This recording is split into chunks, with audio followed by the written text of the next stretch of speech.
What is spec work?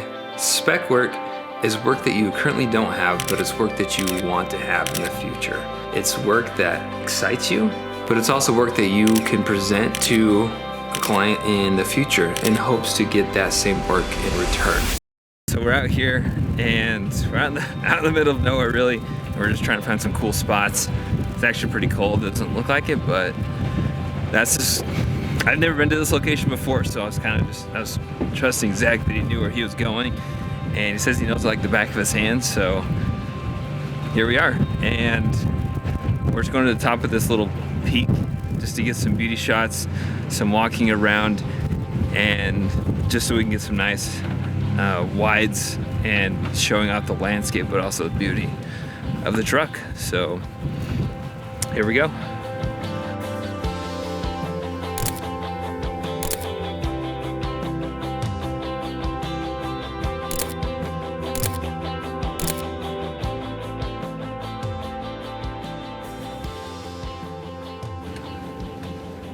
I just got back from shooting in the field, and we were able to come away with some amazing images, and I was really stoked about it, and Zach was really stoked about it, and it was an awesome time.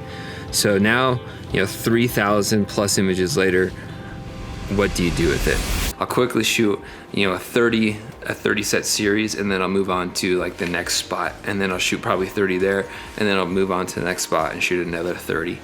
And that's just something that works effective for me.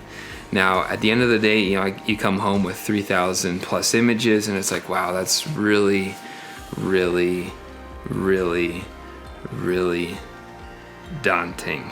Well, it's not. And in further videos, I'm gonna walk through my process and how I manage all of those photos and make it streamlined so that it's not so scary to import those into Lightroom.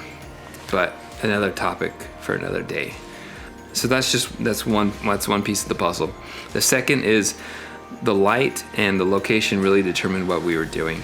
So there was a lot of moments where the sun came out and it lit up the truck and it was beautiful.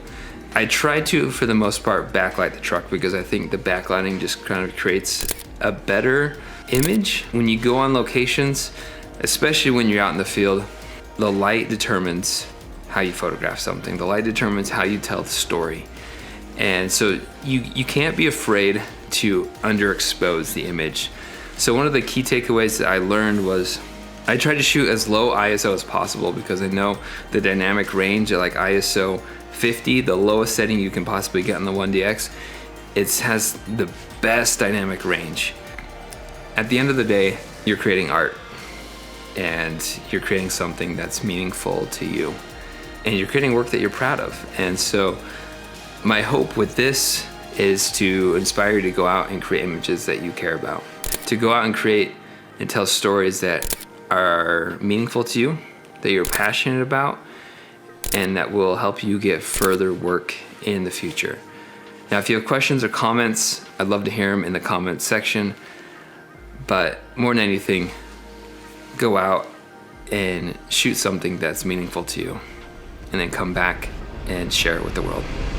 Roger out.